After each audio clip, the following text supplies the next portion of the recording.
ഇത് പ്രതിപക്ഷം വളരെ ഉത്തരവാദിത്തത്തോടുകൂടി നേരത്തെ ഉന്നയിച്ച ഒരു ആക്ഷേപമാണ്. കാരണം സംസ്ഥാനത്ത് ഗുണ്ടകളുടെയും ക്രിമിനലുകളുടെയും ലഹരി മാഫിയയുടെയും ഭരണമാണ് നടക്കുന്നത്. അവർ ഈ സംസ്ഥാനത്ത് എല്ലായിടത്തും അഴിഞ്ഞാടുകയാണ്. മുഖ്യമന്ത്രി ആഭ്യന്തര വകുപ്പിൻ്റെ മീതെ ഒരു നിയന്ത്രണവുമില്ല. മുഖ്യമന്ത്രിയുടെ ഓഫീസിലെ ഒരു ഉപജാപക സംഘമാണ് പോലീസിനെ നിയന്ത്രിക്കുന്നത്. എസ് പിമാരെ നിയന്ത്രിക്കുന്നത് CPM ജില്ലാ കമ്മിറ്റികളാണ്. SHOമാരെ നിയന്ത്രിക്കുന്നത് CPMൻ്റെ ഏരിയ കമ്മിറ്റികളാണ്. അതുകൊണ്ടാണ് കഴിഞ്ഞ ദിവസം മാരാരിക്കുളത്ത് ഒരാളെ ഒരു കാറ് തടുത്ത് നിർത്തി കാറിൻ്റെ ചില്ല് പൊട്ടിച്ച് തോക്ക് ചൂണ്ടി ഭീഷണിപ്പെടുത്തി. അപ്പോൾ അയാൾ വിളിച്ച് പോലീസിനോട് പറഞ്ഞപ്പോൾ അത് ആരാണെന്ന് ചെയ്തതെന്ന് ചോദിച്ചു. അപ്പോൾ പേര് പറഞ്ഞപ്പോൾ പറഞ്ഞു ഉടനെ രക്ഷപ്പെട്ടോളാൻ പറഞ്ഞു. ഒന്നും ചെയ്യാൻ പറ്റില്ല, ഏരിയ കമ്മിറ്റി നേതാവിൻ്റെ സ്വന്തം ആളാണ് ഈ ഗുണ്ട എന്നാണ് പറയുന്നത്. പോലീസ് സ്റ്റേഷനിൽ ചെന്നപ്പോൾ പറഞ്ഞത് മുട്ടാൻ നോക്കണ്ട, ഈ ഗുണ്ടയുമായിട്ട് മുട്ടാൻ നോക്കിയാൽ രക്ഷയില്ല, അയാളെ സംരക്ഷിക്കാൻ ആളുകളുണ്ടെന്നാണ് പറഞ്ഞത്. ഞങ്ങളും അസംബ്ലിയിൽ ഉപയോഗിച്ചൊരു വാക്കുണ്ട്, പൊളിറ്റിക്കൽ പേട്രണേജ്. രാഷ്ട്രീയ രക്ഷാകർതൃത്വം കേരളത്തിലെ ക്രിമിനലുകൾക്കും ഗുണ്ടകൾക്കും ലഹരി മാഫിയക്കാർക്കും കൊടുക്കുന്നത് CPM ആണ്. മുഖ്യമന്ത്രി നോക്കി നിൽക്കുകയാണ്. DYSPയെ അറിയപ്പെടുന്ന എൻ്റെ ജില്ലയിലെ ഗുണ്ടയാണ്, ഒരു ക്രിമിനലാണ്. അയാൾ നടത്തിയ ഡിന്നറിൽ DYSPയും പോലീസുകാരും വന്ന് പങ്കെടുക്കുക എന്ന് പറഞ്ഞാൽ കേരള പോലീസ് തുണിയിട്ട് നടന്നാൽ പോരെ തലയിൽ. ഇതിനേക്കാൾ വലിയ നാണക്കേട് കേരള പോലീസിനുണ്ടോ? അപ്പം ഞങ്ങൾ പറഞ്ഞ കാര്യങ്ങൾ കഴിഞ്ഞ 1-2 വർഷക്കാലമായി കേരളത്തിലെ പ്രതിപക്ഷം കേരളത്തിലെ പോലീസിനെ കുറിച്ചും, കേരളത്തിലെ പോലീസ് സ്കോട്ട്ലൻഡ് യാർഡിനെ വെല്ലുന്ന പോലീസായിരുന്നു. ഇപ്പോഴും കഴിവുറ്റ പോലീസാണ്, ഞങ്ങൾക്ക് ആ പോലീസിനെ കുറിച്ച് സംശയമൊന്നുമില്ല. പക്ഷേ അവരെ നിർവീര്യരാക്കി അവരുടെ ആത്മവിശ്വാസം തകർത്ത് കേസെടുക്കുന്ന കണ്ടില്ലേ. ഇപ്പോൾ നമ്മുടെ മദ്യ നയവുമായി ബന്ധപ്പെട്ട കോഴ കേസിൽ എന്താണ് ക്രൈംബ്രാഞ്ച് അന്വേഷിക്കുന്നത്? ഈ വാർത്ത എങ്ങനെ പുറത്തു പോയെന്നാണ്. ഈ പൈസ പിരിക്കാൻ വേണ്ടി, കോഴ പിരിക്കാൻ വേണ്ടിയിട്ടുള്ള തീരുമാനം അവരുടെ ബാർ അസോസിയേഷൻ എങ്ങനെ പുറത്തുപോയി എന്നാണ് അന്വേഷിക്കുന്നത്. SFI സംസ്ഥാന സെക്രട്ടറി പരീക്ഷ എഴുതാതെ പാസ്സായത് റിപ്പോർട്ട് ചെയ്യപ്പെട്ടപ്പോൾ അതിനെക്കുറിച്ചല്ല പോലീസ് അന്വേഷിച്ചത്. ആ റിപ്പോർട്ട് എങ്ങനെ പുറത്തു വന്നു പറഞ്ഞിട്ട് റിപ്പോർട്ടറെ, ഏഷ്യാനെറ്റിൻ്റെ റിപ്പോർട്ടറെ പ്രതിയാക്കിയാണ് കേസെടുത്തത്. ഇങ്ങനെയാണ് എല്ലാ കേസിലും. സ്വപ്ന സുരേഷ് ആരോപണം ഉന്നയിച്ചപ്പോൾ സ്വപ്ന സുരേഷിനെ കുറിച്ചാണ് അന്വേഷണം നടന്നത്, അല്ലാതെ ഉന്നയിക്കപ്പെട്ട ആരോപണത്തെക്കുറിച്ചല്ല. അങ്ങനെയാക്കി കേരളത്തിലെ പോലീസിനെ മാറ്റി. അതിൻ്റെ ഏറ്റവും നാണം കെട്ട കാര്യങ്ങളാണ് ഇന്നലെയും ഇനിയാന്നൊക്കെയായിട്ട് നടന്നുകൊണ്ടിരിക്കുന്നത്.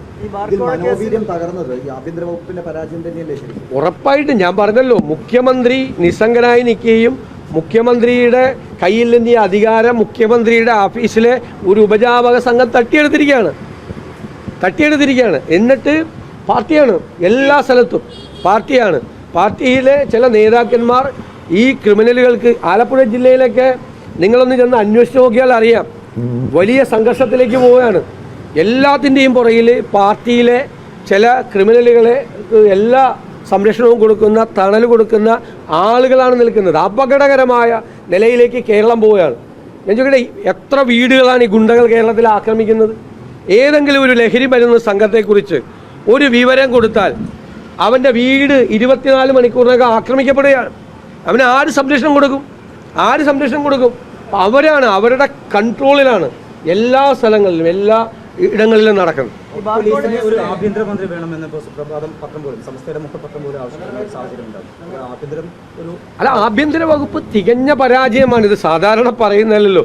കേരളത്തിൽ ഇത്രമാതിരി എത്ര ക്രൂരമായ കൊലപാതകങ്ങളാണ് നടക്കുന്നത്. ഞാൻ പറഞ്ഞ ലഹരി മരുന്ന് സംഘത്തിൻ്റെ ക്രിമിനലുകളുടെയും കൈകളിലാണ് കേരളം.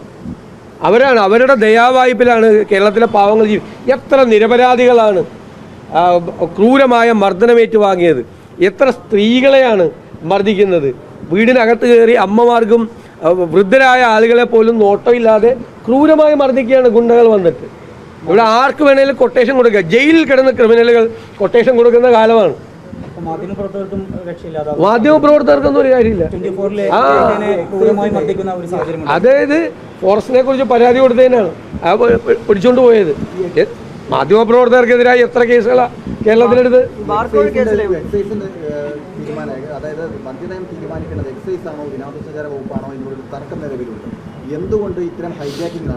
അല്ല, ഹൈജാക്കിങ് നടക്കുകയാണ്. എന്നിട്ട് ആ മന്ത്രിക്ക് ഒരു മറുപടിയും പറയാനില്ല. ഈ ടൂറിസം വകുപ്പ് മന്ത്രി ആദ്യം പറഞ്ഞു ഒരു ചർച്ച നടന്നിട്ടില്ല എന്ന് പറഞ്ഞു. അദ്ദേഹത്തിൻ്റെ വകുപ്പ് തന്നെ അതിൻ്റെ ചർച്ച നടത്തിക്കൊണ്ടിരിക്കുന്ന മുഴുവൻ വിവരങ്ങളും അതിൻ്റെ തെളിവുകളും ഞങ്ങൾ ഹാജരാക്കി. മറുപടി പറയാനൊരു വാചകം ഉണ്ടായിരുന്നു. മറുപടി പറയാൻ ഒന്നിൽ സ്വന്തം വകുപ്പിൽ നടക്കുന്നത് അദ്ദേഹം അറിയുന്നില്ല എന്ന് പറഞ്ഞാൽ അതിനേക്കാൾ വലിയ നാണക്കേടാണ്. ഇപ്പോൾ ടൂറിസം സെക്രട്ടറിയും ടൂറിസം ഡയറക്ടറും, ഡയറക്ടർ എന്ന് വെച്ചാൽ ഡയറക്ടറുടെ ചുമതലയുള്ള യഥാർത്ഥ ഡയറക്ടറല്ല, ബാർ ഉടമകളുടെ യോഗം വിളിച്ചിട്ട് ടോപ്പിക്കാണ് എന്താണ് അബ്കാരി പോളിസി റിവ്യൂ. അത് നടത്താൻ ടൂറിസം വകുപ്പിന് എന്താ അവകാശം? ടൂറിസം വകുപ്പ് എക്സൈസ് വകുപ്പിൻ്റെ അധികാരങ്ങൾ കവർന്നെടുത്ത് ഈ കേസിലെല്ലാം ഇടപെടുകയാണ്. ഞാൻ പറഞ്ഞല്ലോ ഒരു വാചകം, അൺനെസസറി ഹേസ്റ്റ്. എല്ലാ അഴിമതികൾക്കും പുറകിലുള്ള ഒരു വാക്കാണ്. അതായത് അനാവശ്യമായ ധൃതി. ഈ ഡ്രൈ ഡേ ഒഴിവാക്കാനും ബാറിൻ്റെ സമയം നീട്ടിക്കൊടുക്കാനും ഏറ്റവും കൂടുതൽ മുൻകൈയെടുത്ത ആവേശത്തോടെ ഇറങ്ങിയിരിക്കുന്നത് ടൂറിസം വകുപ്പാണ്. അല്ല, ഇപ്പം മന്ത്രിമാരാണ് ആദ്യം നുണ പറഞ്ഞത്. ഒന്നും നടക്കുന്നില്ല. പിന്നെ പാവ ഉദ്യോഗസ്ഥരെ കൊണ്ടുകൂടി നുണ പറയിപ്പിക്കുകയാണ്. ഉദ്യോഗസ്ഥരെ കൊണ്ടല്ലോ, ടൂറിസം മന്ത്രിയുടെ ആഫീസിൽ നിന്നാണ് ഈ ടൂറിസം ഡയറക്ടറുടെ പേരിലുള്ള പത്രക്കുറിപ്പ് ഇറങ്ങിയത്. മന്ത്രിയുടെ ഓഫീസാണ്, മന്ത്രി പറഞ്ഞാൽ പോരെ. മന്ത്രിയുടെ ഓഫീസിൽ നിന്ന് തന്നെ കൊടുക്കുകയാണ്. കാരണം അവിടെ തീരുമാനിക്കുകയാണ് കാര്യങ്ങളെല്ലാം. അവിടെ അധികാര കേന്ദ്രീകരണം നടക്കുകയാണ്. ഒക്കെ പുറത്തു വരും കുറേ കാര്യങ്ങൾ കൂടി അടുത്ത ദിവസങ്ങൾ നമുക്ക് കാണാം. നമ്മുടെ നാട്ടിൽ എല്ലാ സംവിധാനവും ഉണ്ടല്ലോ. പോലീസ് കംപ്ലൈൻറ്റ് അതോറിറ്റി ഉണ്ട്, മനുഷ്യാവകാശ കമ്മീഷൻ ഉണ്ട്. അവരൊക്കെ ഇടപെടട്ടെ. എത്ര ഈ പോലീസ് ഇങ്ങനെ ക്രിമിനലുകളായി മാറുന്ന അല്ലെങ്കിൽ ക്രിമിനലുകൾക്ക് കൊട പിടിച്ചു കൊടുക്കുന്ന ഈ സാഹചര്യം ഇല്ലാതാക്കും. ചീഫ് സെക്രട്ടറി പത്രക്കുറിപ്പ് എടുക്കുന്ന സാഹചര്യം അത് സർക്കാർ തലയുയരാൻ ശ്രമിക്കുകയാണോ? അല്ല, ചീഫ് സെക്രട്ടറി വിളിച്ചുകൂട്ടിയ യോഗത്തിൽ ടൂറിസം സെക്രട്ടറിയെ ചുമതലപ്പെടുത്തി. ഇതിന് അബ്കാരി പോളിസിയിലുള്ള ചേഞ്ച് ടൂറിസം സെക്രട്ടറിക്ക് എന്താ കാര്യം? അബ്കാരി പോളിസിയിൽ റിവ്യൂ ചെയ്യാൻ, അബ്കാരി ചട്ടത്തിൽ ഭേദഗതി വരുത്താൻ എന്ത് കാര്യം ടൂറിസം സെക്രട്ടറിക്ക്? ടൂറിസം സെക്രട്ടറിയുടെ ജോലിയല്ല.